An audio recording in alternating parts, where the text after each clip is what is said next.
okay? I know I can strike to the side here, all right? Of course, we also have elbows as well. Now, I'm gonna use what we call a neck crank or a cervical choke from the mount position. This is illegal in jiu-jitsu, but in street fighting or mixed martial arts, these locks are allowed. One hand's gonna go right behind the neck. I'm gonna go right here and I'm gonna cup onto his shoulder like this, okay? Always maintaining position because I know from here he's gonna try to tip me over. I'm gonna bring my elbow across and hold so he doesn't free this arm. See, I'm just gonna bring my elbow like this. Hold my own bicep. Now, this hand is just gonna go on the top of the head. It doesn't need to come on the top, okay? So imagine you're doing a rear naked choke, but you're on the top. It's like inverted. It's just so he doesn't move from here. Because what I'm gonna do next, when I have this position here, I'm gonna sprawl my hips and watch what my legs are gonna do. I'm gonna widen my base with my knees. I'm gonna go one, so I'm very heavy. And then I'm gonna bring my feet up and use 2 grapevines behind his legs. From here, so I'm gonna drive the weight using a sprawl, but I'm gonna push onto the face underneath his chin until he submits like this. See, as I go forward, forces him to tap. One arm goes behind the neck. This one here is in base.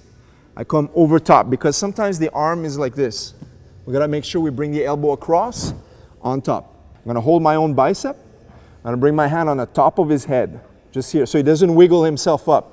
Because if you just stop here, of course, to alleviate the pain, he's gonna start moving his head up. So I'm gonna bring here so he's stabilized here.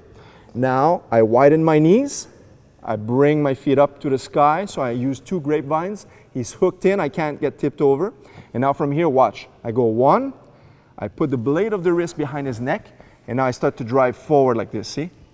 And that creates a lot of tension, pushes the chin up, and exposes the back of the neck against the wrist bone. When there's strikes involved, the person, of course, they're gonna cover, gonna try to push, but sometimes they're gonna make a mistake of pushing your chest. You're gonna go for the arm bar, we know this already, but sometimes they're just gonna hug behind you. They're gonna clinch, and they're gonna hide their face a little bit onto your chest so they don't get struck in the face. If I was attacking him with a flurry of punches, sometimes he's gonna just grab my waist and come up tight like this to protect. So now it's hard for me to hit him, and it forces me to the mat. So he does this because it's hard. Of course, you could still give him little shots like this, knuckle punches, I call them, like rabbit shots, to annoy him, but it's not enough to generate enough power from here.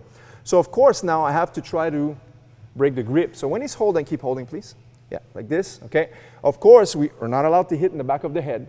We're not allowed 12 to 6 elbows on the top of the head, but we can open where the face is, small punches like this. But this is what's stopping the power because he's so tight to me, so close. When he's like this, all I'm gonna do is switch the base, watch. I'm gonna keep my hands here. You could still throw some punches, but now I'm gonna lift the head, I'm gonna bring one like this. Almost like I'm going to S mount. So of course now I could also punch from here.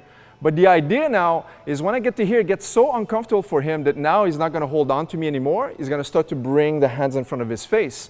So when he releases, he's gonna do like this, exactly. That's the reaction, right? The side where my knee is up, I'm gonna grab just like I'm going for Americana. So I'm gonna grab the wrist, this one goes underneath, and I'm gonna figure 4 like this. So this is like the key lock, but I know I can't finish the Americana from here. I don't have the leverage. I need to bring his elbow to the mat. It's a feint. I'm just trapping him because what I'm gonna do now is once I have this arm, I'm gonna start to lean on the side of my shin like this, see?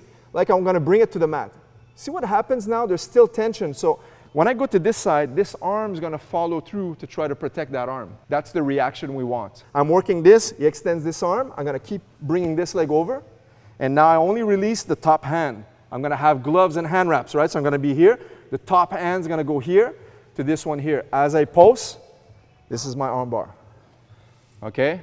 So the person that's on the bottom won't be able to tap, just verbally say, okay, tap, because your hands are gonna be stuck. All right? We're not allowed to hit behind the head, so we're gonna go to the front. We can go palm strike here, right? We can go punch here. In reality, this is gonna be right to the face, you know? It could cause the reaction, but let's say, for example, it's not enough. The guy's doing a great job protecting. So you're trying to frame sometimes, but there's not enough space. Sometimes you can just do this, but let's say it's very tight, like you're not gonna be able to. And if you stay here long enough, you've ever been in this position, if the guy's got good grips, like a seatbelt grip, and he's squeezing hard, it's very uncomfortable on your back, even though you're on the top position. The side where he's looking, the opposite leg's gonna go around his shoulder. I'm gonna go 1 and post it here. Now it's gonna create pressure, so when I punch him, see, his face is exposed, he's gonna break the grip. But now when he's here, doesn't wanna stay there. He's gonna protect. Everyone's gonna do that, right? Or we're gonna knock him out. So now you're gonna catch the top wrist, and this one goes around. Figure 4. I'm gonna lean on to my knee like this. When I do this, see his arm? Goes right in front of my leg. My leg continues. Now I can't bring the elbow back. Top hand catches the wrist. Post on the mat. When we're striking and the guy's bridging, I'm sitting just above his hips. So of course I'm gonna have to bounce, right? So when I'm here, he bridges his hips up. Of course I'm sitting right on the bridge, so I'm having to post my hands. The moment I get to here, my weight is on my hands for a second. So a very crafty fighter is gonna understand that the weight is off the knees for a second. So he's gonna start to elbow escape and trap your legs into the half guard or even a full guard position. So the moment I'm here, during the motion of doing this, I have to bring my hips down and right away sprawl to put grapevines. Because my arms are far, he's not gonna trap these, but he's gonna put me in the half guard. So to block the guard, I'm gonna hook his legs. That way if he tries to push me left or right, push the guard in, I'm locked in. We already worked on getting the top position for strikes.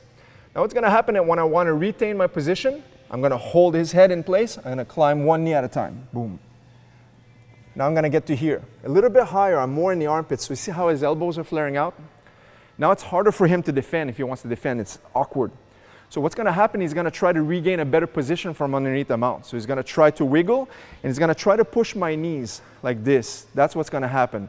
So when they do this, 9 times out of 10, they're gonna turn to their side. They're not gonna stay flat because that's where the punches are. If he starts to push my leg in, now his face is open for punches. So if he goes one time, boom! And then he's gonna have to protect his face again. So when he pushes the leg to the side, he's gonna turn facing you guys, right? He's gonna go one. So I'm gonna raise that leg. See how I raise the leg? And I block his leg from coming inside with my foot. Now I'm gonna keep driving so I can get the technical mount position like this. Now I'm right behind him. It's called the modified mount position. And I'm gonna push his elbow down. The reason I push the elbow down is if he tries to come back to his back, my stomach, my hips, my bike stand behind is holding him in place, and I'm gonna trap his wrist here. So this is called the gift wrap position. Once I'm here, I make sure that my elbow and his head is resting on my quad like this. I don't want to have a lot of space behind him like this. Very tight, very snug, okay? Now from this control position, it's beautiful because we control the strikes, and it's very difficult for him to protect because his arm is like this. I'm gonna go on. If he brings it a little bit higher, I'm gonna go right underneath to his chin. If he protects the chin, I'm gonna go back up to the temple and create cuts. This is gonna be our MMA strikes. We're gonna go pretending we're striking, we're just mimicking. And now, when he frees the arm, he's gonna free the arm up like this. There's a little bit of space. I lost the grip, right away I snatch this wrist. I just go underneath, press, connect, attack the arm lock. Press the hips forward like this, like you're swimming or you're flying. And now when I readjust, I go here or here, one knee at a time. Now he wants to escape, so he turns to the side. I go with the flow. So I block his leg. I try to bring this as tight as possible. Push the tricep back to the technical mount. Sometimes I can just hold here, strike, bring his elbow behind, trap it, strike again. If he goes higher, I strike on the bottom. If he goes low, I strike to the top. Okay, and then 1, 2. Adjust, pass. From here, regular arm bar.